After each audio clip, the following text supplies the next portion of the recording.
Ok, perfecto, ya está grabando. Entonces, esta es la clase número 20. Yo no sé qué clase es, chavos, la 23. 23 porque, sí, porque creo que no subió la 21 y 22, ¿no? O sea, la No, no última es- que subió fue la 20. Entonces, exacto. Entonces, la clase número 23. Y entonces, el día de hoy nos va a hablar. Jonathan va a empezar con la solución a uno de los ejercicios que dejamos en clase, que era sobre el índice. Bueno, ahorita nos platica. Adelante, Jonathan. Bueno, el problema es, bueno, aquí lo tengo escrito, si n y m son oca submódulos finitamente generados de k, entonces el índice m de n se cumple que el discriminante de n es igual al cuadrado del índice por el discriminante de m. Aquí tenemos, aquí no sé, supongo que en el libro supone que L es una extensión finita de k, ¿no? Entonces LK sería una extensión separable. Si él es una extensión finita de K y estás en el caso de campos numéricos, ¿no? Entonces, de entrada, sí es una extensión separada. Sí, sí, este sería el caso. Bueno, así supongo que lo supone el libro, ¿no? Porque este es del Norqui, creo que es Sí, exacto. Y entonces son oca submódulos, n y m, y n son finitamente generados, y no. Bueno, y ahí no. Eso es lo que hay que explicar. Entonces, como son finitamente generados, como aparte son submódulos de K, también son submódulos de L, porque K es su conjunto de L. Entonces, hay un teorema de una función que también la vimos en clase, y está en el NURC, que tiene una base integral de tamaño L y K, o sea, el que es de la extensión. Y como la extensión como L es un campo numérico, la extensión es finita. Entonces, dicho de otra manera, M y N son sus modos No libres. sé si lo escribiste al revés o quieres decir realmente lo que escribiste. L es la extensión de K, ¿no? Sí, o sea, L es es que, más grande que K. es que K, o sea, es que en el libro piden que sean submódulos generados de K. Ah, exacto. Entonces, y entonces, Y luego te tomaste una extensión de K. como L es una extensión de K, también son submódulos sobre L. Son submódulos de L, perdón. Ok, perfecto, ya entendí. Sí, muy bien. O sea, lo que pasa es que el teorema, la proposición, el teorema que estoy usando aquí es cuando dos submódulos son submódulos de L, Ujú. entonces tienen una base integral L. Ah, bueno, y son finitamente integrados. Tienen una base integral del tamaño de la extensión. Pero el problema pide que sean submódulo de K. Lo que pasa es que seguramente todo esto que estás haciendo aquí lo puedes hacer para K, porque K es una extensión de K, nada más que de grado uno. Lo que tú estás diciendo es que esto es igual al grado de. No, de hecho, OK, como son OK submódulos, OK está dentro de L. O sea, OK Sí, es el sí, anillo sí, por de eso. los bien. Sí, Y entonces todo está bien. O sea, como L y M y N están en OK, entonces están en L. Tal cual. sí, sí, por eso. O sea, Ah, pero bueno, sí, mm, sí, entonces M y aquí N, son submódulos finitamente generados de OK, no de K. Son sí, pero, submódulos. pero no, o sea, son OK Están adentro submódulos, de pero, K. Ya, ya. pero están dentro de K. Ok, ok. Y como están dentro de K, están dentro de L. Ok. Y yo uso que están dentro de L para ver que tienen base integral, ¿no? O sea, y de tamaño de la extensión, LK. Entonces, bueno, voy a seguir. Entonces tienen son Z módulos libres de rango n. O sea, eso lo que quiere decir que sea base integral de tamaño LK es que sean Z módulos libres de rango n, pero n ese es el grado de la extensión, LK. Y bueno, aquí además supone que n es su conjunto de m. Entonces, me tomo una base integral de n y me tomo una base integral de m. Ya sé lo que te está pasando, tú, Jonathan. Lo que pasa es que en el caso OK, estamos hablando de un campo numérico. O sea, K es un campo numérico y es una extensión de los racionales. Entonces, ahí el L eso es K y el K de base, el campo básico son los racionales, porque estás en el caso de un campo numérico. Entonces, el campo base son los racionales y K es la extensión de los racionales, la extensión finita. Entonces, aquí tu prueba está posible, o sea, la estás haciendo a lo mejor no para el caso numérico, sino a lo mejor te estás asumiendo otra cosa, pero para el caso numérico, o sea, de campos numéricos, K es la extensión finita de los racionales. Y entonces no tienes que suponer realmente nada de L ni de la existencia de L. O sea, está bien porque son OK módulos finitamente generados que están adentro de K, que es la extensión de los racionales. Y entonces más bien lo que te tienes que fijar es en la base de K sobre los racionales. O sea, la dimensión de K sobre los racionales. En vez de la dimensión de K sobre L, sí, en vez de L sobre K es la dimensión de K sobre los racionales. Entonces, toda esta suposición de esta forma son sus módulos de L, pues todo eso sí es cierto, pero no lo necesita. O sea, de hecho, no es lo que dice el ejercicio, ¿no? O sea, lo puedes tachar y tu demostración se va a seguir tal cual, nada más tomando esa cosa en cuenta. Aquí el campo base son los racionales. ¿De acuerdo? Sí, sí, Ah, sí. ok. Pero lo que pasa es que yo creo que el libro lo puso más general, pues lo puse, o sea, que L es una extensión de K y, Así, posiblemente el libro lo hace con toda generalidad para bases enteras, ¿no? Exacto, para módulos, OCA módulos, pero déjame checar el ejercicio. Es el ejercicio, ¿qué ejercicio es? no, aquí lo tengo hecho, aquí es esta proposición. Ah, la proposición no está. Ah, no, el NURKIC, y como es la convención básicamente en todos los libros de teoría algebraica de números, es que la letra O se utiliza para el anillo de enteros de campos numéricos. Entonces, K es un campo numérico, eso quiere decir que es una extensión finita de los racionales, y esa es la extensión con la que estamos trabajando. Entonces, si son dos ideales finitamente generados de K, módulos de K, entonces el índice es finito y satisface esa condición. Y entonces, esa es exactamente la proposición que hay que demostrar. Pero entonces ratifico que lo que él, o sea, lo que tú estás tomándote como L y K, en realidad no lo necesitas. O sea, lo que necesitas de tomar es que L es K y que el campo base son los racionales. Y de hecho la dimensión, o sea, el número de elementos que tienen esto, si es que tiene una base entera, o sea, las bases enteras tienen tantos elementos como grados de la extensión de K sobre los racionales. ¿Ok? Porque es una base entera sobre los enteros. Estás en un campo, en el caso campos numéricos. Entonces, toda tu demostración, que me parece que está bien, así nada más por verla, por lo que estás haciendo, eh, se sigue de la misma forma, simplemente suponiendo eso que estoy diciendo, o sea, que el campo va a ser no racionales. Entonces, sean M y N en K submódulos finitamente generados de K, eso está bien. De esta forma son submódulos de L, eso no lo necesitas. Y por lo tanto tiene una base entera de tamaño. O sea, para decir o sea, ¿qué es lo que estás utilizando para demostrar que tiene o para argumentar o para decir que tiene una base entera? ¿No? Un resultado previo, ¿verdad? Estás utilizando un resultado previo que me dice que todo OK módulo, bueno, eso lo hicimos en general, ¿no? Sí, sí, sí. Pero ese sí era en general, o sea, en particular se cumple para campos numéricos, pero ese sí lo hicimos en general, que cuando yo tenía un anillo, me fijaba su campo de fracciones K y luego me tomaba una extensión finita y me tomaba su cerradura entera, que le habíamos llamado B, entonces decíamos que los módulos, que los OCA módulos eran finitamente generados y que de hecho tenían una base entera, etcétera. O sea, de hecho decíamos que los módulos eran finitamente generados y en particular para OK, o sea, para el anillo OK, entonces debería tener una base entera. Porque no es verdad, eso sí, o sea, digo, no he visto completamente lo que está diciendo, pero no es verdad que cualquier submódulo de OK, o sea, cualquier submódulo de K que sea un OK módulo tenga una base, o sea, que sea un módulo libre de grado exactamente la dimensión. Eso no puede ser, porque simplemente tómate un elemento y tómate el módulo generado por un elemento. Imagina que la extensión es de grado 200. Me tomo un elemento entero y me fijo en el módulo finitamente generado por ese elemento. Es principal, es un módulo principal generado por un único elemento. Entonces, y ese elemento entero. Ese módulo no tiene una base entera del grado de la dimensión. O sea, los que tienen una base entera es OK, sí, OK, ¿sí? Ese es el que tiene una base entera. O sea, lo que decía es que todos los módulos tienen son módulos libres, eso sí, pero no necesariamente con tantos elementos como el grado de la extensión. Eso no es cierto, solamente eso pasa para OK, o sea, para las bases enteras, para lo que se llama una base entera. Para los módulos no se llaman bases enteras, o sea, son generadores y lo mejor los puedes generar con números enteros. O sea, lo que dice exactamente la proposición, esa proposición es esta, ¿no? Entonces, sea N sobre K una extensión separable y A un dominio de ideales principales, todo esto se cumple en el caso que de campos numéricos. Entonces, cada extensión every finite general B cualquier submódulo finitamente generado, B submódulo finitamente generado de M, de L, es libre, es un A módulo libre de rango exactamente del grado de la extensión. Ah, no, entonces sí, sí tiene razón. Sí, sí. Sí, yo recordaba así, pero, o sea, sí, sí está bien o no, porque, o sea, yo sí he visto Sí, ese. o sea, lo que no, o sea, está bien, pero lo que no tienes que asumir es eso de L sobre K, porque en esta proposición aplicada al caso particular que estamos viendo, el campo K serían los racionales y L es el campo K, que es una extensión finita de los racionales.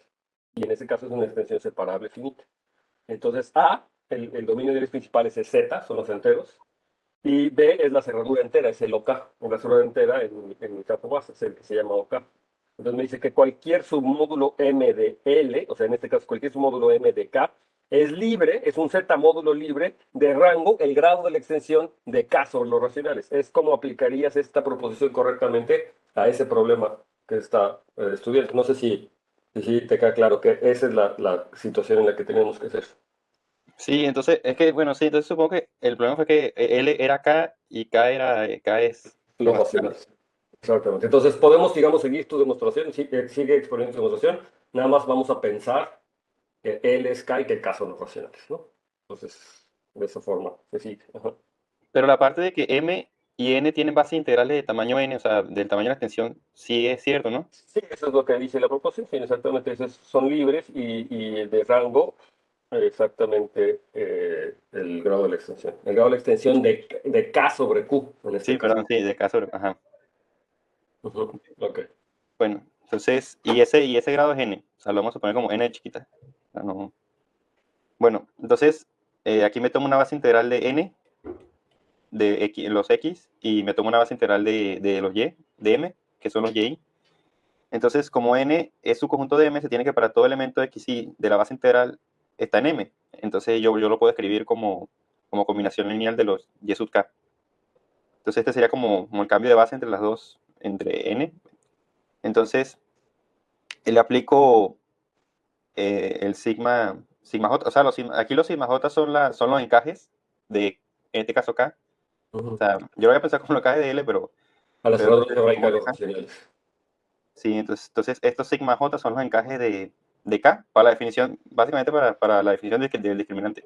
Sí, exacto. Entonces, sigma de J de X y, como son encajes, pues los C y Ok. K, que son enteros, pues se quedan fijos, y me queda sigma de J y K, o sea, aplicando arriba el sigma J. Entonces aquí me defino tres matrices. A, que es la matriz sigma de I de YJ, que sería para calcular el discriminante de M. C, que sería como la matriz de cambio de base entre X y entre en la base de N y la base de M. Y B, sigma I de XJ, que sería la matriz para calcular el discriminante de M. Entonces, de esta forma, yo sé que BJ es igual a sigma de I de XJ, que por lo de arriba es la suma de K de CJK, sigma I, YK, que esto es igual, o sea, le saco la traspuesta. Este CJK es la C grande traspuesta de KJ, y esta suma, pues es el producto de A y K por C traspuesta de C, KJ. Entonces eso es AC traspuesta de IJ. O sea, esto por el producto de matrices, ¿no? Y esto prueba que B es igual a C traspuesta. Y además, el discriminante de M, como ya he dicho, es el determinante de sigma I y J, o sea, de la matriz esa, al cuadrado, que es el determinante de A al cuadrado. Y el discriminante de N es lo mismo del determinante de B al cuadrado. Y por la igualdad B igual a C transpuesta, entonces tenemos que el discriminante de N es igual al discriminante de B al cuadrado, que es el discriminante de A C transpuesta, que es igual al determinante de A cuadrado por el determinante de C transpuesta al cuadrado. Entonces al final va a ser el discriminante de M por el determinante de C al cuadrado. Entonces lo que basta encontrar era lo que decía el resultado, que el determinante de C va a ser el índice. O bueno, el valor absoluto. El valor absoluto Sí, todo lo de arriba, de hecho, lo demostramos en clase, ¿no? Básicamente era la situación de cuando calculábamos el discriminante cambiando de base, ¿no? Es exactamente lo mismo, ¿no? Básicamente, ¿no? Sí, sí, lo que pasa es que no lo supuse porque como N es un módulo de M y no es exactamente, no sé, me pareció que tenía que demostrarlo. O sea, que no sé si inmediatamente.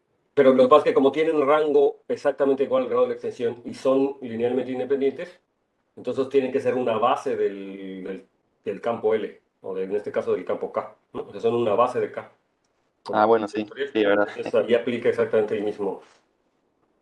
Sí, de verdad. Bueno, entonces solo resta encontrar el determinante de C. Entonces aquí me hago resultados que vimos en clase y que no recuerdo, creo que fue de las primeras clases cuando vimos un módulo sobre. Intereses principales. Entonces, pero aquí lo pongo una vez. Entonces, como N es un módulo de M y y entonces existe una base de M, U de los UI y enteros. La proposición general era, en vez de enteros, serían Ujú. elementos en el dominio de ideales principales, pero distinto de cero. Exacto. Pero aquí son enteros. Entonces, Y tiene sentido porque estás trabajando en el caso numérico, ¿no? sí. Y enteros distinto de cero, tal que alfa 1 U sub i, o sea, el producto de cada alfa i por U sub i me da una base de n. Ujú. Entonces lo que quiero probar es que el cociente es isomorfo a este producto interno. Entonces, pues aquí hago la cuenta, o sea, me tomo un elemento en el cociente. Entonces m se puede escribir como m sub 1 y así, o sea, la suma de la base entera para enteros mi. Entonces se define la función, pues me defino coordenada a coordenada, ¿no? O sea, ya que tengo la base, pues me la defino así. Donde xi es la clase de equivalencia de x en z partido por alfa i de z. Entonces, para ver que está bien definida, sea m más n igual a m' más n, entonces eso quiere decir que m menos m' pertenece a n.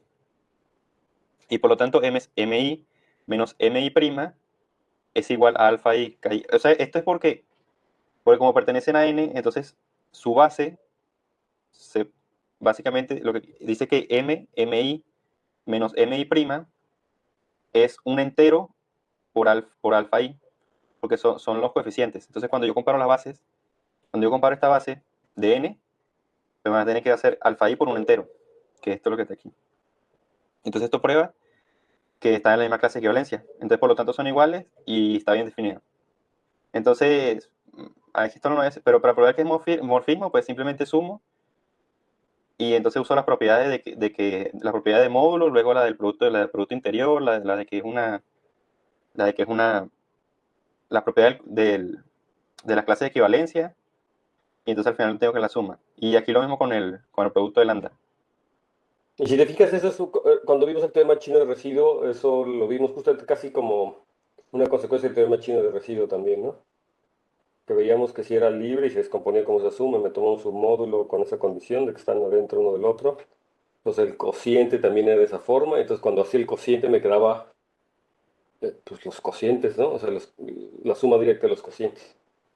O sea, que es básicamente lo que te estás demostrando, aunque creo que cuando lo vimos lo hicimos un poquito más utilizando resultados de álgebra, ¿no? O sea, como te digo, el teorema chino de residuo y luego pues, esas propiedades de que cuando tengo una suma de módulos y tengo submódulos de cada uno de los sumandos y hago la suma directa de los submódulos de los sumandos, entonces el cociente de la suma directa de la suma directa de los sumandos, de los submódulos, perdón, se vuelve la suma directa de los respectivos cocientes. Me acuerdo que algo así hicimos, que es básicamente lo que tú estás haciendo a mano, ¿no? Pero yo les invito a revisar esa clase que fue de las primeras en principio, justamente cuando vimos eso, para módulos ideales principales, ¿no? Justamente. Pero bueno, está bien, o sea, lo que hiciste fue hacer otra vez ese cálculo, ¿no? Ok, entonces, bueno, voy a terminar la parte aquí. Entonces, para la actividad, pues, o sea, lo que voy a probar es que el kernel es trivial, ¿no? Entonces, si esto da al cero, pues quiere decir que cada componente de m está en el cociente de z por alfa i z. Entonces, m de i está ahí, y por lo tanto, m de i es igual a alfa i por ki, para algún entero ki. Entonces, eso prueba que m es igual a esta forma. O sea, al final lo que quiere decir es que m se puede escribir como combinación lineal entera de elementos de la base de n. Entonces, eso quiere decir que m está en n. Ujú. Y por lo tanto, entonces eso quiere decir que la suma es la que está en el mismo cociente que el cero. Entonces, prueba que el kernel es trivial y por lo tanto es inyectivo. Y la sobreyectividad, pues si me tomo, como el mi está en entero, cualquier entero, entonces si me tomo la clase esta parte del producto interno, se puede tomar, por ejemplo, pues me tomo mi igual alfa i más ki, y entonces cuando lo evalúo en la clase entera, pues el alfa i es cero para cada uno de ellos, entonces me queda esto. Entonces es isomorfo y por lo tanto el índice, que es igual al número de elementos del cociente, es igual pues, al producto interno. Y como el producto interno es un producto cartesiano, en, en- Ujú. en el caso finito, pues esto es uno de cada esto. Entonces, aquí calculo la cardinalidad. Ujú. Entonces, se hubiera quedado M perteneciente a la clase de Calencia. Entonces, M es igual a K más alfa I de Z, donde K es entero. Luego, por el algoritmo de la división, o sea, básicamente lo que aquí es, me doy cuenta que R, por el algoritmo de la división, me queda esta forma, entonces donde RI va a ser menos al valor absoluto y hasta cero. Entonces tengo, a lo mucho, tengo alfa sub I, o sea, el valor absoluto, elementos distintos. Y entonces aquí pruebo que si tengo dos elementos iguales, que cumplen, o sea, como dos residuos, que cumplen esto, o sea, que si fuesen dos residuos por la división, eso implica que su diferencia está entre menos alfa, menos el valor absoluto de alfa i y el valor absoluto de alfa i. Pero como alfa i divide a ri menos ri', eso quiere decir que, o sea, que estos dos son mayores que el valor absoluto de alfa i. La única forma en la que pasa es que sea cero. Exacto. Entonces son iguales. Entonces tengo elementos distintos, pero además es el máximo. Entonces tengo que vale el valor absoluto de alfa i. Yes. Entonces esto prueba que el índice es igual al producto del valor absoluto de alfa sub i, que es igual al valor absoluto de alfa sub 1 y hasta alfa sub n. Entonces ahora quiero comparar esto con el determinante de C. Entonces, para hacer esto me tomo el cambio de base de U sub i, de los U sub i hasta la Y sub i, el cambio de base de X, de los que X sub i hasta los alfa sub i, y el cambio de base de los alfa sub i hasta U sub i. El primer cambio de base es como es entre m, el segundo es entre los n, o sea, entre el módulo n, y el segundo es como el de m entre n y m. Pues aquí, o sea, básicamente aquí lo que comprueba es que C es igual a L k, L por T por K, que es lo usual, ¿no? Cuando se hace el... No sé si tengo que Entonces, decirlo o sí, porque bueno, no... bueno, para mí es claro, no sé para los demás si te estén siguiendo, pero es por álgebra lineal, ¿no? Simplemente estás escribiendo estas relaciones de cambio de base en términos de las matrices y te queda esa condición, ¿no? Sí, ay, ya, ya. Ok, ajá, y Y entonces tienes que el determinante de C es ese producto, pero una matriz es sí, diagonal. Ok. sí, entonces aquí L y K, aquí voy a usar L y K, aquí me acaba de ver que puse L y K cuando, o sea, L y K me refiero a la matriz y no a Claro, claro. los campos. L y K, en este caso, como dije arriba, L y K son cambios de bases, pero sobre el mismo módulo. Entonces son invertibles, y son matrices en coenteros. Ojo, entonces determinantes Entonces su son determinante debe ser una unidad. los enteros. Sí. Entonces, como son invertibles, su determinante debe ser una unidad. Entonces es 1 menos 1. Entonces, por lo tanto, el valor absoluto del determinante de C es igual a más menos 1 por menos 1 del determinante de C. O sea que al final me va a dar el valor absoluto del determinante de C. De T. T de T, ajá, perdón. Pero T es una matriz diagonal porque, o sea, por como lo definimos. O sea, porque lo alfa sub i de sub i, o sea, siempre va a ser alfa sub i. Entonces lo que va a decir que T de i sub i es igual a alfa sub i y T sub j es igual a 0 para i diferente de j. Entonces, como una matriz diagonal, su determinante va a ser el producto de la diagonal. Y aquí lo que tenemos. Exacto, eso demuestra, eso lo que está viendo es que los alfa sí son como los valores propios, ¿no? Justamente, de la transformación. Entonces el determinante de esas cosas es el producto de los valores propios y los valores propios justamente te capturan el índice, ¿no? El producto de los valores propios te capturan el índice, es otra forma. Está bien, lo hiciste así como que todas las cosas, comprobando todos los detalles, ¿no? Digamos. Bien, te fijas que no había necesidad realmente de suponer la parte de que L era una extensión de K para poder utilizar el resultado, que era lo que básicamente estás haciendo. Y está bien, hiciste la demostración de que el índice para módulos, ¿verdad?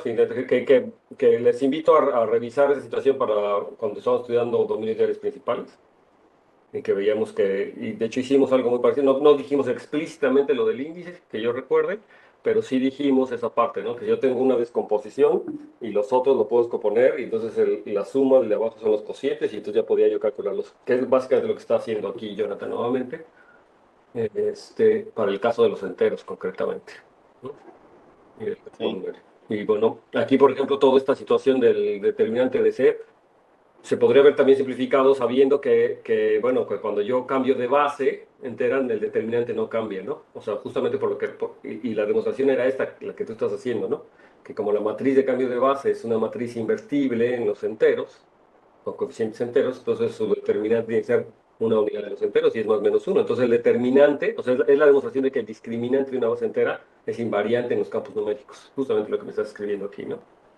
Entonces, directamente podrías haber escogido otra base para calcular el discriminante y justamente la base, y de tal manera que la matriz de cambio de base te quede la matriz diagonal, o sea, directamente, ¿no?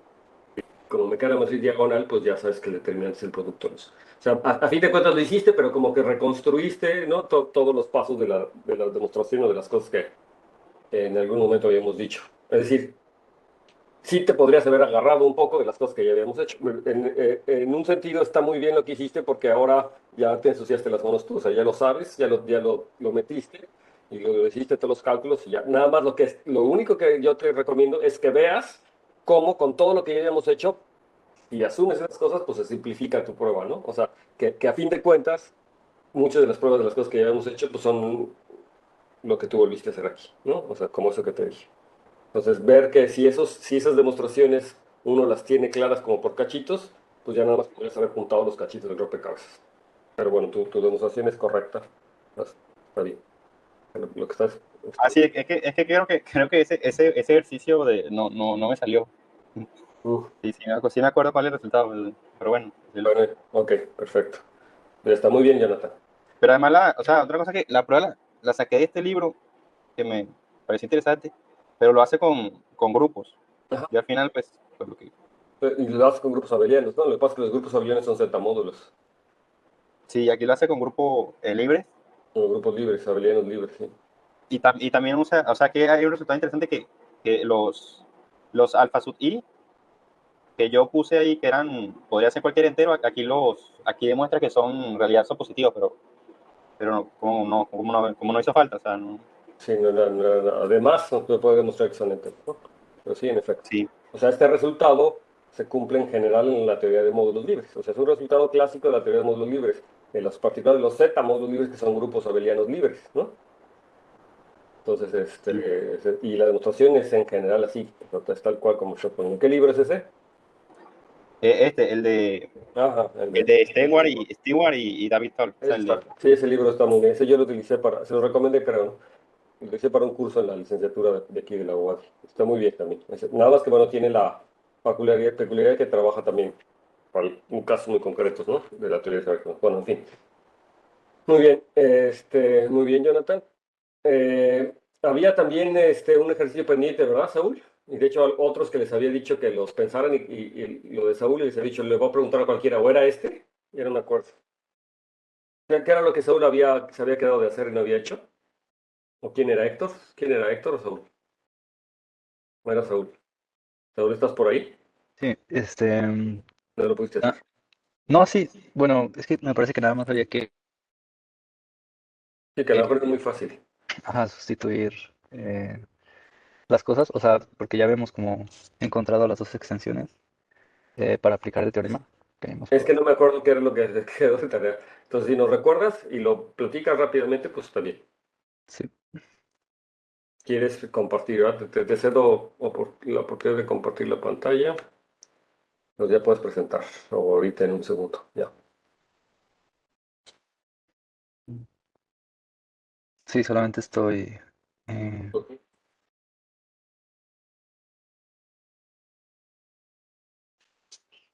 Y me ponenle porque yo tengo todavía muchas cosas que decir. La clase.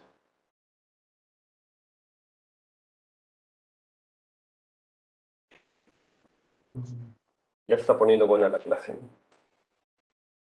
Ya estamos con los ideales como números.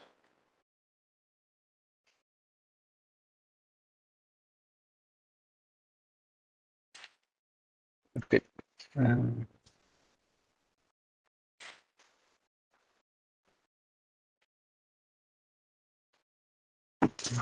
ahí se ve, Ya. Ujú. sí. Pues estábamos haciendo un ejemplo en el que usáramos un teorema que vimos en la clase, no recuerdo exactamente cómo se llama el teorema, Pero había que encontrar dos extensiones que tuvieran discriminante coprimo. Ujú. Y nos fijamos en, en esta extensión, en QFI, donde phi era el número este, ¿Y ahora? ajá, de oro. Y pues ya teníamos todas las hipótesis, ¿no? Entre las extensiones de QI y esta, ¿no? QFI. Entonces ya nada más habría que aplicar el teorema que te decía que el producto de las bases era una base para LL'. Entonces, No, pues no. teníamos la base 1i y 1phi. Entonces, pues el producto te daba esta base. Y ver que el discriminante de LL' era pues simplemente el producto Eso del es. discriminante a la n' y el discriminante de L' a la n, ¿no? Ujú. Entonces, pues sí, nada más habría que hacer esto. Y Pero ya. sí, bueno, entonces ahí la cosa era no utilizar el teorema, entonces calcular, por ejemplo, el discriminante de esa base y luego, bueno, que también te daba 144, ¿no? Ujú. Ah, bueno, sí. Nada más que ese sí no lo hice. No lo hiciste. Bueno, sí, la idea era como comprobar, digamos, ¿no? O sea, digo, por el teorema tienen que ser iguales, pero entonces vamos a comprobar que en efecto, sí, entonces calcular el discriminante por un lado de una, de la otra, y luego el discriminante de esa base que es el producto. Es fácil ver que ese producto es una base. Y entonces ahora ver qué onda con el discriminante de esa, calculándolo con algunos de los métodos que tenemos para calcular discriminantes de esa base, Ujú. cualquiera, y luego ver que te daba también 144, que era exactamente lo que te decía el teorema que debería de ser por el producto ese que estás ahí. Exacto. Ujú. Ok, bueno, ojalá que lo hagan con detalle. Eso nada más, digo, llega un momento en que de repente ya lo ves, pero sí hay que hacerlo al menos una vez, ¿no? Una vez hay que hacerlo. Ok. Ok, perfecto. Entonces, bueno, yo voy a compartir mi pantalla. Regresamos. Y entonces, ahora sí, retomamos la clase 23. Y recuerden que nos quedamos en la definición de lo que era un anillo de Dedekind, y decíamos que los anillos de Dedekind pues eran las generalizaciones naturales de lo que realmente, bueno, más que los naturales, los anillos de enteros, que eran una generalización natural de los números enteros, ¿verdad? Para anillos más grandes, cumplían estas maravillosas propiedades que está pasando, ¿no? Que pasan aquí. O sea, que es un anillo enteriano enteramente cerrado y además un dominio entero, de tal manera que todo ideal primo es maximal. Y entonces aquí me detengo para... Todo el mundo sabe lo que es un ideal, ¿verdad? Porque la vez pasada yo empecé a trabajar con ideales, pero de repente asumiendo que todo el mundo sabía lo que era un ideal y por lo tanto que es un ideal primo y por lo tanto que es un ideal maximal. Pero entonces ahora me quiero detener para nada más para garantizar que sí lo saben, ¿no? Como no los veo las caras porque tienen sus cámaras apagadas, cosa que habíamos acordado que no era el caso, me gustaría que me dijeran si saben lo que es un ideal. Y saben que es un ideal primo y que es un ideal maximal. ¿Sí? A ver, Jonathan, ¿sí? Ah, bueno, un ideal es un subconjunto, bueno, realmente primero es un subgrupo del anillo, pero que además, que al multiplicar, o sea, el producto por cualquier, o sea, A, o sea, si el anillo es A y el ideal es, por ejemplo, I, su conjunto, pues, dado cualquier elemento del anillo, pues A por I está en I. Entonces, tú Pues, sí sabes que es un ideal, sabes que es un ideal primo, nada más dime sí o no. sí, sí, Y maximal también. sí. ¿Y qué tal, Saúl? Sí, sí. Sí, lo sé. Y Denise. Eh, no me acuerdo del todo. ¿No te acuerdas de lo que es un ideal? O sea, ideal sí. Ideal primo y maximal, no Ok. me acuerdo muy bien. Muy bien, entonces tú necesitas. Y me falta Héctor, ¿ah? A ver, ¿tú qué opinas? Ah, ¿Sabes? yo sé que es un ¿Qué? ideal, primo, maximal, todo. Todo sí sabes. Ok, entonces rápidamente vamos a recordar que es un ideal primo aquí. ¿Verdad? O sea, un ideal sí sabes, ¿verdad? Ese sí me dijiste que sí, ideal sí. Seguro. Sí, Y de sí, sí. entonces Jonathan ya nos dijo ahorita. Y eso. Pero es muy importante que ahorita tengamos en cuenta todo lo que es un ideal primo, etcétera, etcétera, ¿no? Entonces, los ideales primos satisfacen la propiedad análoga de los números primos. O sea, hay una propiedad de los números primos que me dice que si P divide a un producto, entonces P divide a, ¿verdad? O P divide a B, ¿verdad? ¿Verdad? Eso es lo que me dice el teorema de los números primos. Entonces, los ideales primos tratan de imitar esta situación valiéndose del hecho de que la divisibilidad realmente se puede entender como una contención, ¿no? En términos de ideales, o sea, en términos de conjuntistas. Ahorita vamos a abundar un poquito más, pero la definición de un ideal primo es que si yo tengo un producto contenido en el ideal P, Entonces, eso implica que A está en P o que B está en P. Y esa es la cosa de lo que pasa en un ideal primo. Lo que pasa es que en los enteros, si yo me tomo un ideal generado por un número primo, entonces esta condición, o sea, que un elemento esté aquí, es equivalente a decir que P divide ese elemento, ¿no? Es equivalente a decir. Entonces, uno puede transformar la propiedad de divisibilidad de un número primo a decir que un elemento está en el ideal generado por el número primo, ¿verdad? Entonces, si yo traduzco, digamos, esta condición para el ideal primo, digo, para el número primo en términos del ideal, pues lo que se convierte es en esto. O sea, que si A está en P, que eso quiere decir que P dividiría al producto, entonces o divide a uno o divide al otro. O sea, que si A está en P o B está en P, ¿no? Por esa condición, por esa observación que acabo de hacer. Entonces, esta noción que está aquí es la noción adecuada de un número primo, digo, de un ideal primo. Y entonces pasa que cuando yo tengo un ideal primo en un anillo conmutativo con uno y hago el cociente, decir que el ideal es primo es equivalente a decir que este es un dominio entero, por ejemplo. ¿Eh? O sea, un ideal es primo si solamente si el cociente es un dominio entero. Entonces es una forma de caracterizar y de entender muy algebraicamente a los primos, a los ideales primos.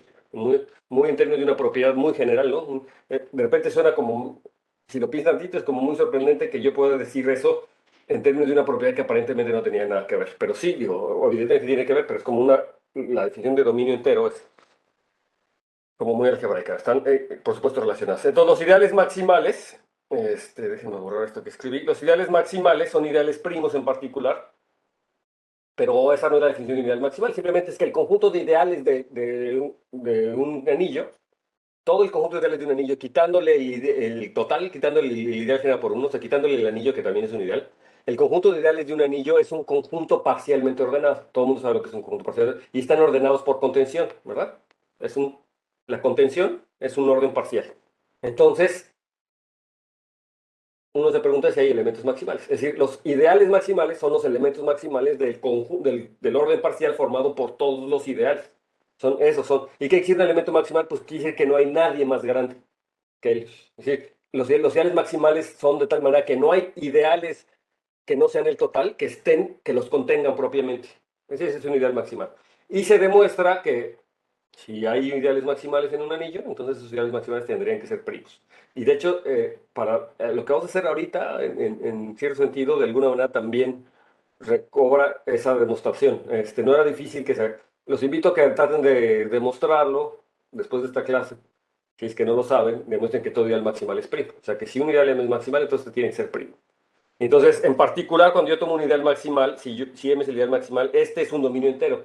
Pero, de hecho, el cociente ve más al ideal maximal. O sea, no nada más es un dominio entero. De hecho, me dice que es maximal si solamente es un campo, un cuerpo, como le dicen en España y en algunos países latinoamericanos. En México le decimos campos, ¿verdad? Entonces, es un ideal maximal si solamente si el cociente es un campo. Que, por supuesto, es un dominio entero, ¿verdad? Los campos en particular son dominios enteros. Entonces, entre otras cosas, uno podría decir, esa es la razón por la que los ideales maximales además también son primos, por la caracterización anterior. También lo podría haber hecho así, ¿no? Pero entonces, esa es una característica importante. Los ideales maximales, nada más hacer la observación, que ya lo había hecho posiblemente en algún momento, que de hecho la palabra maximal no existe en el español. La palabra maximal es una palabra que nos agarramos del inglés y que le incorporamos en las matemáticas y definimos lo que era un ideal maximal por imitación al inglés. Y ahora lo agregamos en las matemáticas en español. No sé si en otros países también lo hagan. De hecho, hay una discusión en la que dicen que no se debería llamar maximal porque maximal no existe en español. Debería llamarse ideal máximo o una cosa así. Nada más que les platicaba que hay una sutil diferencia entre lo que uno entiende por máximo y maximal y que a lo mejor por eso sí vale la pena llamarlos maximales y es por eso a lo mejor por lo que llamamos maximales. Como que uno piensa que el elemento máximo de un conjunto es como el más grande de todos, ¿no? Es lo que aprendemos en cálculo, ¿no? El máximo de una función es el punto más alto de la función, es como el que es más grande que todos. O sea, el máximo es más grande que todos. A cambio, maximal, lo que quiere decir es que no hay nadie más grande que él. Entonces es una diferencia sutil, ¿verdad? Maximal es que no hay nadie más grande que él. Y máximo quiere decir que, entonces en ese sentido, puede haber muchos maximales, pero como que máximo solamente hay uno, ¿no? Máximo solamente hay uno que es el más grande de todos, pero maximales puede haber muchos, ¿no? Tal es el caso de los enteros, en donde todo ideal primo es maximal. No hay ideales no triviales que contengan propiamente los ideales primos. No hay. Pero hay muchos, ¿no? Para cada primo. Pero no hay máximos en el sentido de que no hay uno que sea más, a lo mejor el máximo es el Z, digamos, el Z, el ideal generado por uno, ese es el ideal que sea más grande, es el que es más grande que todos, pero digamos, ideales no triviales, el Z sería un ideal trivial porque es generado por uno, no hay máximos, ¿verdad? No habría uno que sea más grande que todos. Eso no pasa más que en algunos casos muy particulares. En particular en órdenes totales, o sea, en los órdenes donde siempre puedo comparar dos elementos, máximos y maximales es lo mismo, y solamente hay uno maximal, y es que existe, que es el máximo. Pero en órdenes parciales no. Entonces también por eso es un argumento en lo que dice, no, es que deberían ser máximos, sabiendo que máximo es único en un orden total, pero en órdenes parciales no, puede haber varios. ¿No?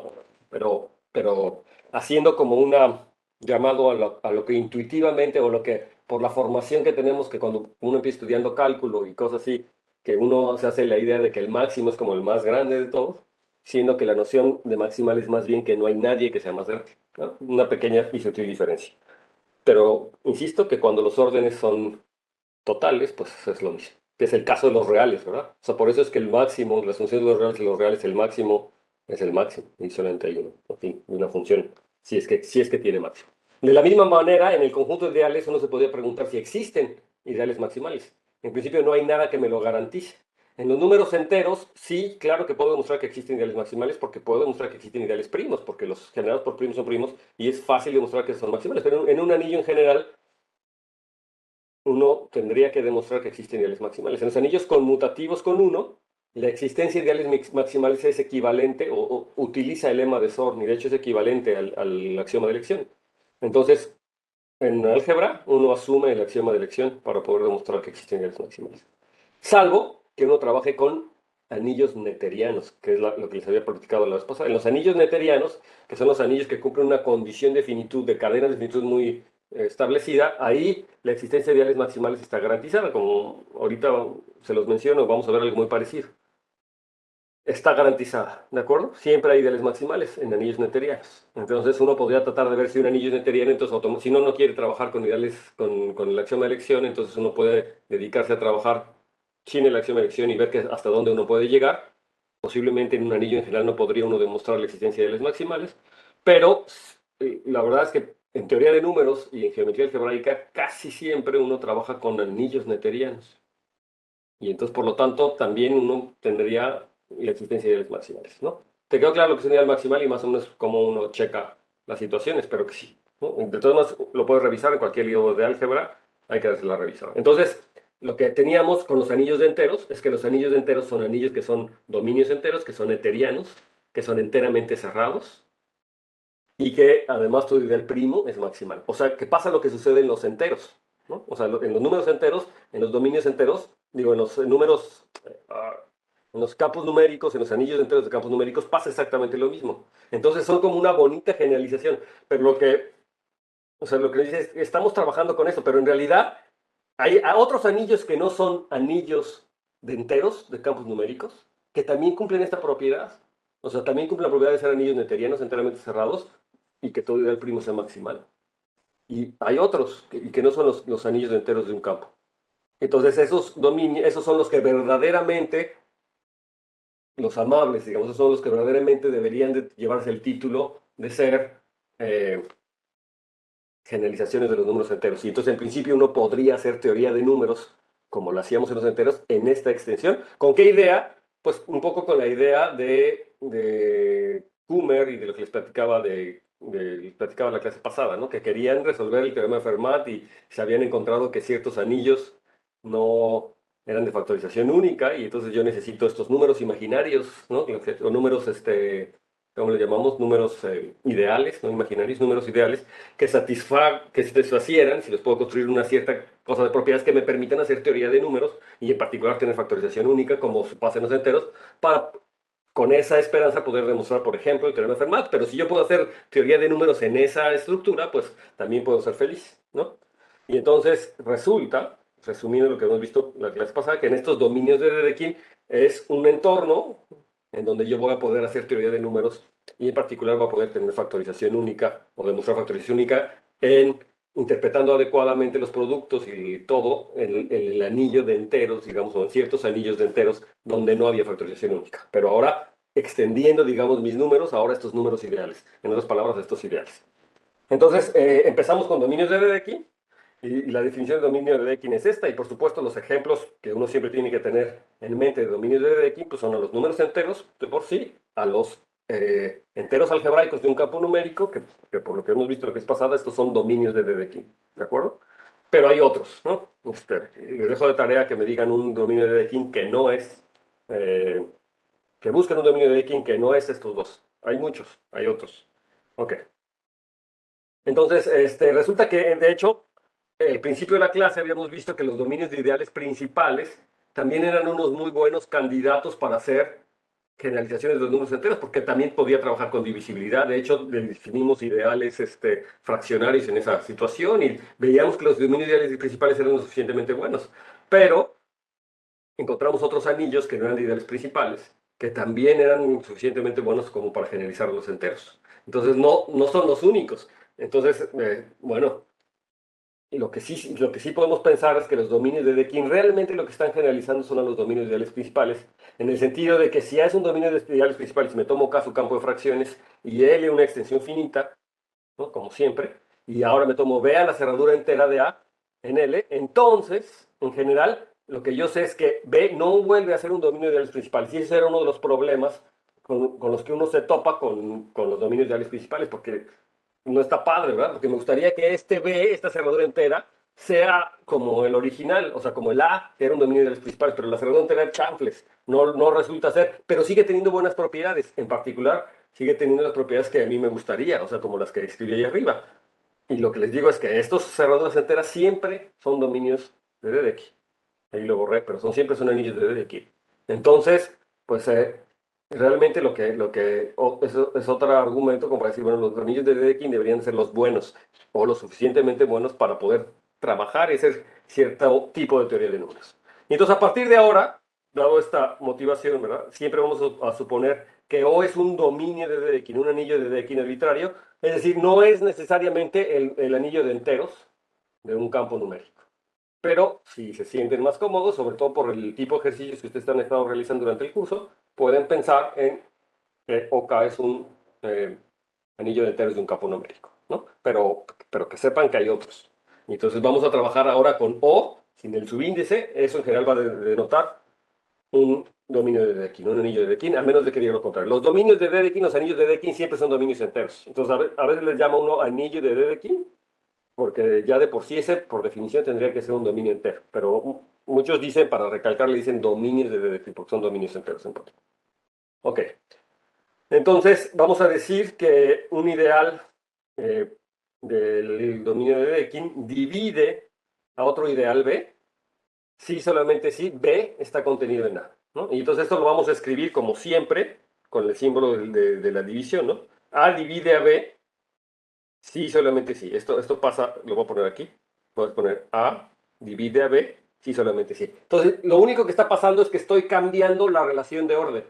Fíjense que una es como el menor igual y la otra es como el mayor igual. Entonces, simplemente estoy cambiando la relación de orden, pero ¿y por qué hace uno eso? Pues para que vean nada más que sí es como en la teoría de números, como en la teoría de números clásica, ¿no? Que yo puedo hablar de divisibilidad. Y vamos a ver que esta noción de divisibilidad en efecto me permite hacer básicamente lo que yo hacía en los enteros, pero que tomen en cuenta que esta noción de divisibilidad es realmente la contención y hacer notar que cambie el orden, ¿verdad? O sea, estoy cambiando el menor igual por el mayor igual, pero sigo teniendo un orden, porque la contención es un orden parcial, me da un orden parcial, ¿no? Los ideales ordenados por contención es un orden parcial. Los ideales ordenados por divisibilidad es un orden parcial. La única cosa es que está cambiando.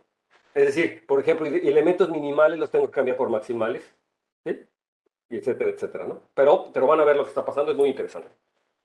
En términos de látices, que es una cosa que vamos a ver, o de retículos, que es lo que la gente que hace álgebra en México, ¿no? En términos de retículos, es un antiisomorfismo de retículos, ¿no? Los ideales con el orden parcial de contención o los ideales con el orden parcial de divisibilidad es un isomorfismo, es un antiisomorfismo. ¿Por qué es un isomorfismo? O sea, se tiene lo mismo, nada más que el orden, no se preserva el orden, de hecho se revierte. Entonces sería un antiisomorfismo. Un isomorfismo tal que revierte el orden. Términos de categorías, porque también esto me determina una categoría, estoy teniendo un funtor contravariante, una equivalencia de categorías contravariantes, ¿no? En fin, son conceptos que les van a aparecer en su vida como matemáticos muchas veces si ustedes continúan haciendo matemáticas. Entonces está bien que empiecen a escuchar este tipo de cosas. Entonces, tomar en cuenta que estoy definiendo una relación de divisibilidad que no es otra cosa más que la relación de contención, pero al revés. ¿Ok? Entonces, lo que podemos ahora considerar es al máximo común divisor de dos ideales. Entonces, quiero entender el máximo común divisor de dos ideales. Ya que tengo una relación de divisibilidad, ¿qué sería el máximo común divisor de dos ideales? ¿Qué es el máximo común divisor de dos números? Pues para empezar es un divisor común, es común divisor, es un divisor común que es máximo. ¿Pero qué quiere decir que es máximo? Siempre que yo hablo de máximos y de mínimos, o de maximales y de minimales, pues estoy implícitamente hablando de un orden, ¿no? Entonces, si yo quisiera hablar del máximo común divisor de A y B, y estoy hablando de divisores, quiere decir que mi orden con el que estoy trabajando es el orden de divisibilidad, o sea, este que acabo de definir. Entonces, ¿qué es el máximo común divisor? Pues como en los enteros. Es un divisor común, de tal manera que es el más grande. ¿En qué sentido es el más grande? Que si tengo otro que es un divisor común, pues tiene que ser más chiquito. Y más chiquito con este orden parcial, es decir, que lo divide. O sea, que si tengo otro más chiquito, que es un divisor o que si tengo otro divisor común, ese otro divisor común divide al máximo común divisor. O sea, lo que pasa en los números enteros. Esa es mi definición del máximo común divisor. Y ahora vamos a ver qué es lo que quiere decir el máximo común divisor. Entonces les digo, el máximo común divisor es el ideal más grande, de tal manera que es un divisor común, le llamamos D al máximo común divisor. Entonces, ¿qué es un divisor común? Que quiere decir que D divide A y D divide a B. Y además, que es el más grande. ¿Y qué quiere decir el más grande? Pues digo, tiene que ver con el orden.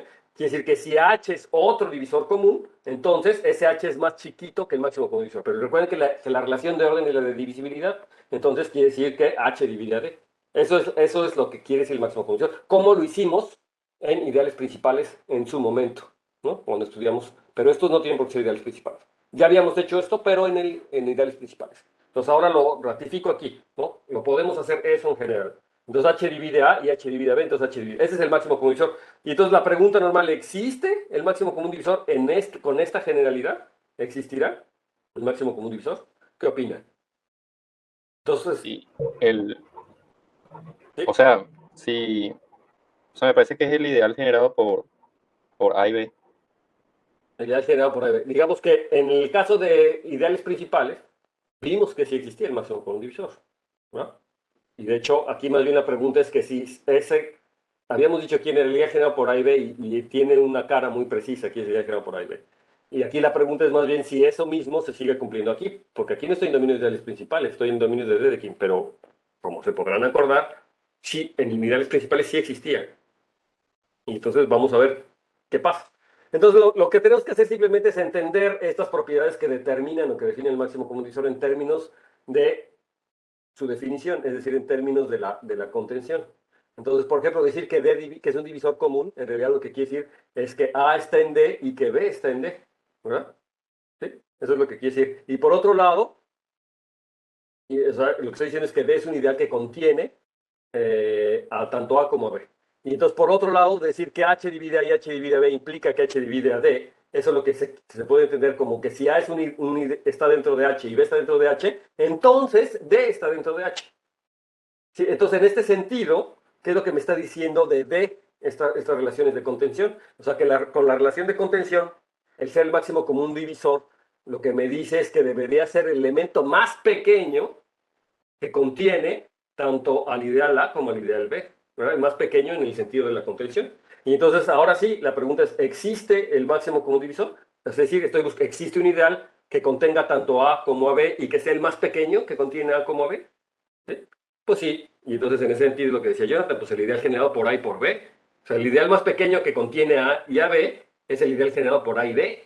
No hay de otra, ¿no? Contiene A y contiene. O sea, por definición, el ideal generado por un conjunto es el ideal más pequeño que contiene ese conjunto. Entonces, el ideal generado por dos ideales es el ideal generado por la unión de A y B. Por cierto, la unión de A y B no es un ideal, pero puedo tomar a unión B y tomar. Pero de hecho, es muy fácil ver que, de hecho, si yo tengo que A está dentro del ideal D y B está dentro del ideal D, entonces la suma, que es un ideal nuevamente, ese está dentro de D, ¿verdad? Porque D es un ideal, porque es un subgrupo, es un grupo. Entonces, entonces la suma, y recuerden que la suma de cualesquiera dos conjuntos, así empezamos la clase, ¿no? La clase de teoría de números, creo que lo primero que hice fue definir lo que era la suma de dos ideales, o de dos conjuntos, ¿no? En donde se podían sumar A más B es el conjunto de los elementos A más B, tal manera que A está en A y B está en B. Y este es un ideal. Y creo que lo demostramos para ideales principales, o se les dejó de tarea que lo vio para ideales principales, pero en realidad eso para cualquier ideal, para cualesquiera A y B ideales, la suma vuelve a ser un ideal, un ejercicio muy sencillo, que lo pueden, de tarea se los dejo, es fácil verlo. Entonces, fíjense que pasa esto, que A está en D y B está en D, entonces la suma tendría que estar en D, pero D era el ideal más pequeño que contenía, o sea, que era el más pequeño de todos los ideales que contienen A y B, entonces, pues lo que estoy diciendo es que este tiene que ser exactamente más, o sea, que el máximo común divisor tiene que ser exactamente el ideal generado por A y B, que es, por otro lado, la suma de los ideales A y B. ¿Les queda claro? ¿Sí? ¿Por qué? ¿Sí? Entonces yo tengo que el máximo común divisor en este sentido es la suma. Fíjense qué interesante situación, ¿no? El máximo común divisor es la suma. Común divisor que tiene que ver con múltiplos, pero con esta noción se vuelve la suma de ideales. Una cosa medio curiosa. Que por cierto, en geometría tropical, justamente lo que definen como una operación de suma es como el producto. Y, o sea, digamos, una forma de hacer geometría tropical en los reales es haciendo ese tipo de cosas. Tendrán oportunidad de ver eso allá en ICIMAT algún día, ¿verdad? Porque siempre, constantemente hay gente que está hablando de geometría tropical por allá. En fin. Ahora, de manera análoga, la pregunta es, ¿quién será el mínimo común múltiplo? Ya vimos que el máximo común divisor sí existe porque es la suma de los ideales, y ese es un ideal. Y ahora, ¿quién cree que sea el mínimo común múltiplo? La intersección. Pues la intersección, ¿verdad? Es exactamente por más o menos la misma razón de lo que está allá arriba. Si yo le llamo m el mínimo común múltiplo, entonces las relaciones de divisibilidad y la relación de ser el mínimo común múltiplo, que es esta que está aquí, que es un múltiplo común, pero además es el más pequeño de los múltiplos comunes, en el sentido de que si yo tengo gamma o esta letra gamma, que es un múltiplo común de A y B, entonces m tiene que ser más pequeño que gamma con este orden de divisibilidad, o sea que m divide a gamma. Ese es el mínimo común múltiplo, es la noción dual del máximo común divisor, ¿no? Más o menos. Y entonces, pues por la misma razón me doy cuenta que m, o sea, si yo hago la traducción de lo que está diciendo aquí, quiere decir que m está en A, m está en B, y que por lo tanto m está dentro de la intersección de A con B. Pero ¿qué creen? Que A intersección B es un ideal. Y además es un ideal la intersección que cumple la segunda condición, que contiene, o sea, que A divide a la intersección y B divide a la intersección. O sea, en otras palabras, que las respectivas situaciones de contención se cumplen y por lo tanto, tau tiene que estar adentro de la intersección y por lo tanto, tau está adentro del máximo, del mínimo común múltiplo o al revés, ¿no? El mínimo común múltiplo lo divide y entonces esas dos condiciones pues ya me dicen que es ni más ni menos la intersección es el mínimo común múltiplo, ¿va? O sea, nuevamente como hace rato. Entonces fíjense cómo es esta situación interesante, ¿no? La intersección es el mínimo común múltiplo y la suma es el máximo común divisor. Podría yo haber trabajado, de hecho es así como lo hace uno en álgebra conmutativa. Deben de saber que estos conceptos vienen de la teoría de números y la álgebra conmutativa realmente viene de la teoría de números. ¿Qué hacen en álgebra conmutativa? Simplemente dicen, bueno, nos olvidamos de la motivación de la teoría de números y ya te defino un ideal y te defino la suma de ideales, te defino el producto de ideales, te defino la intersección de ideales y yo trabajo con eso, olvidándome un poco de la aritmética que viene atrás, ¿no? Por razón por la que nací y porque tiene muchísimas aplicaciones a álgebra, digo, son muy importantes en álgebra, ¿no? Y en geometría y muchas cosas. Pero digamos que la motivación justamente sale de aquí toda esa situación. Ok, entonces una vez teniendo eso, nosotros también habíamos definido lo que era el producto de dos ideales y aunque lo habíamos hecho para ciertos tipos de ideales sobre anillos de dominios de ideales principales, yo puedo hacer exactamente esa definición que yo creo que todo el mundo está de acuerdo que es la definición correcta del producto de ideales. Si me tomo dos ideales, la cosa es que si yo nada más me fijo en los productos, a diferencia de la suma, ¿verdad? La suma de los ideales es el conjunto de todas las sumas. Pero en el producto, si yo me tomara el conjunto de nada más de los productos, eso no resulta ser un ideal, porque en particular la suma no hay forma de que yo vea que la suma de dos productos sea nuevamente un producto de elementos en A con elementos en B. Entonces, más bien es el ideal generado por todos esos elementos. Y el ideal generado por esos elementos son todas las sumas finitas de elementos que son de la forma AI por BI, donde AI está en A y BI está en B. O sea, son sumas de productos, sumas finitas de productos. Esa es la noción correcta para que sea un ideal. Porque como conjuntos podríamos definir producto como se lo están imaginando o como se lo imagina uno en primera instancia, ¿verdad? Simplemente el producto de un elemento por el otro. Pero para que sea un ideal, necesito poder hacer sumas finitas. Entonces, el ideal más pequeño, que es un ideal y que se debe de tener como producto, pues es este, ¿no? Porque contiene los productos y pues es un ideal además, ¿no? Entonces, este es por definición la definición de producto de ideales.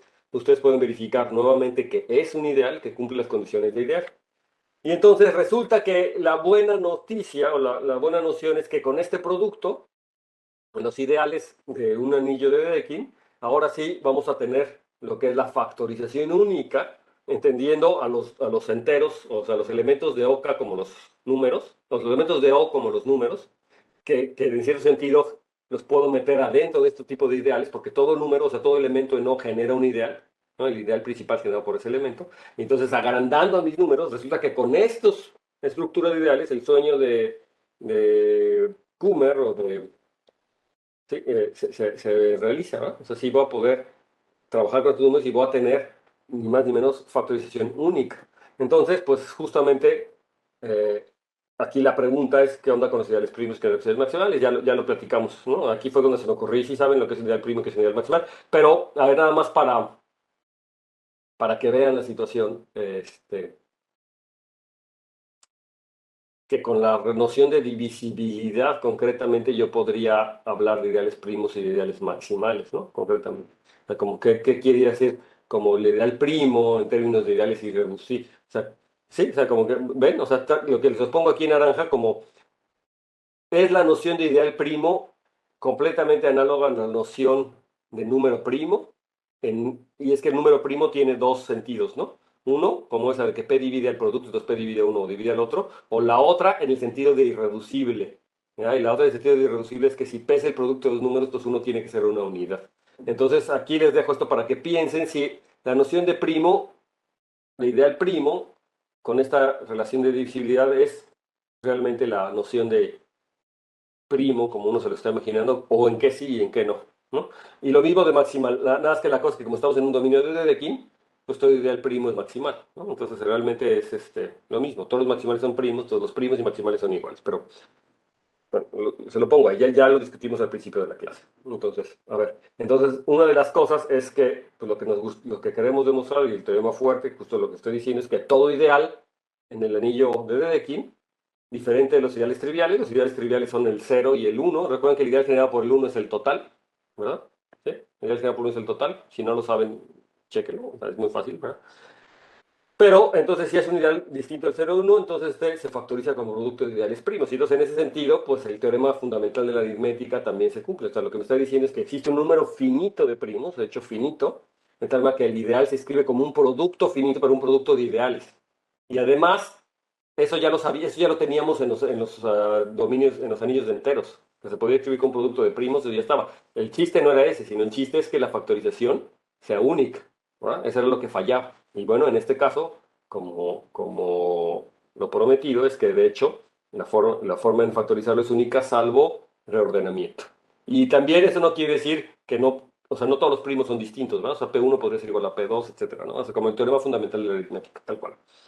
Entonces tengo un teorema fundamental de la aritmética y entonces esto, si tengo el teorema fundamental de la aritmética, pues es que puedo hacer la aritmética. Entonces estos nuevamente se convierten en los bloques constructores de la teoría de números que estoy construyendo ahora, ¿no? Que es, en vez de números usuales, son números ideales, o en otras palabras, de mis ideales, al menos para dominios de Dedekind.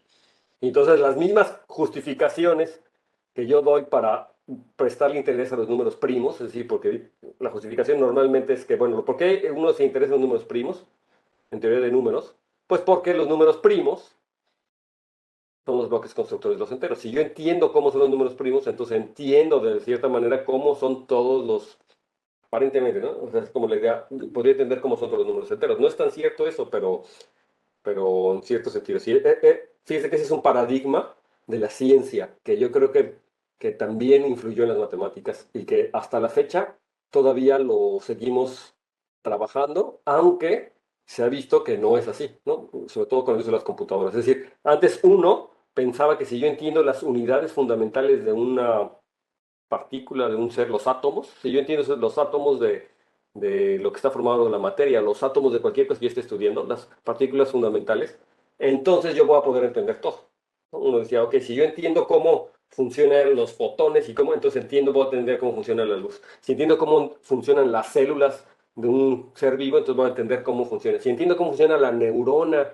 en una cabeza, entonces entiendo cómo se genera el pensamiento. Es lo que cree. Pero justamente con esto de las neuronas, los matemáticos empezaron a modelar las neuronas y dicen, bueno, yo voy a tratar de modelar las neuronas y crearon modelos que trataban de imitar el cerebro, que da origen a lo que se llaman ahora las redes neuronales, ¿no?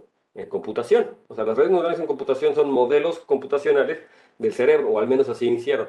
Y resulta que cuando empiezan a trabajar con esas redes neuronales, que lo único que hacen es, bueno, yo a mis objetos, yo les doy ciertas características muy simples, que interactúan entre ellos muy simples, y a ver si puedo predecir lo que va a suceder. O con los autómatas celulares, eso sería como, puedo predecir lo que va a suceder, y resulta que nanáis. No puedes predecir, de hecho hay un teorema de impredictibilidad, no lo puedes entender, no puedes entender. Y por ejemplo, un ejemplo de eso son los pájaros, ¿no? Las parvadas de pájaros. Los pájaros cuando están volando pareciera que la única regla que siguen es no chocar con sus vecinos. Van volando de tal manera que siempre respeten una distancia con sus vecinos y normalmente tienen a sus vecinos. Y entonces, de repente pareciera que las formas y las figuras, como si hubiera un líder que fuera diciendo, dictando cómo se tendría que mover, pero no hay ni un líder. Se ve que de repente cambia. El que tú creías que era el líder ese no es y es otro, y sin embargo forman superficies y hoyos, y cuando viene un águila, ¿no? O un depredador que se viene a meter a la manada, se abre y es como si tuviera una inteligencia propia toda la manada. Y se ha demostrado que esos tipos de comportamientos emergentes, ¿no? Que pareciera que ese ente funciona como un ente vivo por sí solo, ese tipo de comportamientos emergentes son consecuencia ni más ni menos que de esas reglas tan simples que se les da, porque se han podido reproducir computacionalmente con autómatas celulares. ¿No? Han oído hablar del juego de la vida, por ejemplo, ¿no? Y el juego que con reglas muy sencillas en la computadora reproducen aparecen una cantidad de patrones que no, y entonces, o sea, que no te esperabas, ¿no? Que aparecieran esos patrones. Y, por ejemplo, las figuras o las manchas que tienen algunos animales, ¿no? Los leopardos o se han logrado reproducir con autómatas celulares muy bien, simplemente con reglas de interacción muy, muy sencillas, y que parece que las células, pues, tienen interacciones muy, muy sencillas que generan patrones muy, muy establecidos. Por supuesto, con ciertas condiciones hay que exponer, etcétera. Pero una de las preguntas de la ciencia, bueno, de lo que creía la ciencia, es que si yo entendía esas interacciones sencillas, iba a poder deducir lo que iba a pasar, hasta que los computólogos, matemáticos, computólogos demostraron que nanáis. O sea, que esas cosas no las puedes predecir. O sea, un teorema de impredictibilidad. No puedes predecir cómo va a ser el patrón si tú nada más conoces la... De hecho, hay un teorema muy interesante que dice que la única forma de lo que va a suceder en 10 pasos, o por ejemplo en un cierto número de pasos en un autómata celular con ciertas características, es que lo corras esos 10 pasos para ver qué pasó. O sea, a ese grado, ¿no? Que ni siquiera, o sea, no hay forma que yo diga qué es lo que va a pasar en 10 pasos. Entonces, esto está cambiando los paradigmas de la ciencia ahora. Porque la ciencia antes pensaba que si yo conocía las células fundamentales, entonces iba a poder entender todo. Y hasta en las matemáticas. Siempre hemos pensado que si yo entiendo quiénes son los primos, pues va a entender. Entiende uno, por supuesto, muchísimas cosas, ¿no? Si yo entiendo cómo funcionan entiende uno muchísimas cosas, pero todo, eso ya es demasiado, ¿no? Ya nos hemos dado cuenta que no. Por supuesto, si yo entiendo cómo son las interacciones, algunas cosas sí entiendo, pero todo no. Eso es lo que hacen, lo que estudian ahora, lo que se llaman los sistemas complejos, ¿no? Ha aparecido una nueva rama de la ciencia que se llama sistemas complejos, en donde se estudian los fenómenos naturales, biológicos, físicos, computacionales y hasta matemáticos desde este punto de vista integral. O sea, no, las partes sí son importantes, pero más que las partes como lo fundamental de todo, son todas las interacciones que tienen las partes. Y por ejemplo, las sociedades, todos son sistemas complejos. Y no simplemente entender a un individuo en una sociedad no te va a decir cuál es el comportamiento, no te va a describir cómo va a ser la economía, ni cómo va a ser la política, ni nada. Entendiendo a los individuos, es decir, entendiendo la psicología de las personas, no te va a describir cómo van a ser las interacciones. Cosa que antes se pensaba realmente, o sea, era como algo que decía, si yo tuviera el poder de entender la psicología de los seres humanos, pues voy a poder decir cómo se van a comportar, cómo van a interactuar entre ellos y cómo van, o sea, como una cosa muy determinista. Pero ya se ve que no, o sea, ya se ve que no es cierto, los paradigmas están cambiando. Lo mismo pasa con nuestro cuerpo. Nuestro cuerpo es un sistema complejo, completamente. Nuestro cerebro, Y entonces, la gente piensa que si yo entiendo las neuronas, voy a entender cómo piensas. Si yo entiendo tus neuronas, pero pues no, porque hay una serie de interacciones y de reglas, aunque sean muy básicas las reglas en las que se echan chispazos y eso, no podemos explicar el pensamiento. O sea, cómo a partir de las neuronas, las interacciones de cambio de neuronas, la razón, cómo uno razona cómo llegamos a ser entes racionales, eso no se puede explicar entendiendo las neuronas. Es un fenómeno emergente que sale. Bueno, y lo mismo pasa en matemáticas, al menos queremos. Hay muchas cosas de los números o propiedades de los números que no sabemos cómo hacerlo y que los esfuerzos en entenderlo se han dedicado en entender o en trabajar con las partículas fundamentales de la teoría de números, que son los números primos, en este caso los primos, y resulta que no necesariamente es eso, ¿no? No necesariamente nada más con los números primos lo puedo entender. No todo, muchas cosas sí, pero no todo. Entonces los paradigmas, incluso hasta en la matemática, están cambiando. Bueno. Ya, por andar de chorero se me acabó la clase. Entonces, nada más déjenme terminar con esta idea. Entonces, esto es lo que queremos y entonces, pues, lo que sigue normalmente es hacer la demostración, ¿no? Pues, entonces hay que hacer la demostración, pero ¿qué creen? Que nada es. O sea, sí está muy bonito, pero aún no estamos listos para demostrarlo.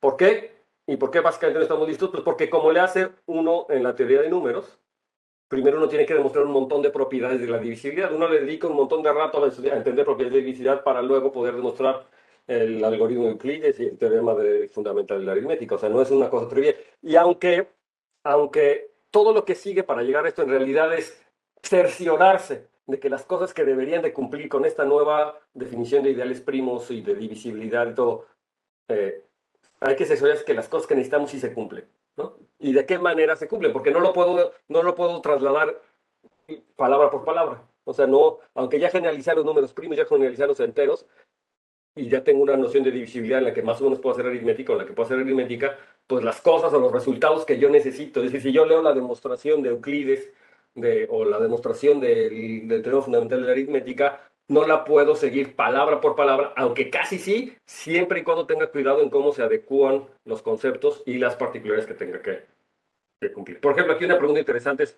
aquí también hay una infinidad de primos, ¿no? ¿Sí? ¿Será? ¿No? ¿Sí o no? Entonces esa es una pregunta, ¿no? Que la prueba de Euclides de la infinidad de primos, ¿la puedo aplicar a esto o no? ¿O qué necesito? ¿Ah? Entonces ese es el tipo de cosas y diferencias que uno se va encontrando. Pero bueno, se acabó la clase, entonces lo que vamos a seguir en la siguiente clase es pues, ver los lemas o las proposiciones que necesitamos, que son también muy análogas, muy análogas a lo que se hace con los números enteros, pero hay que tenerlas como claro qué es lo que estoy generalizando y qué es lo que estoy diferenciando. Desafortunadamente,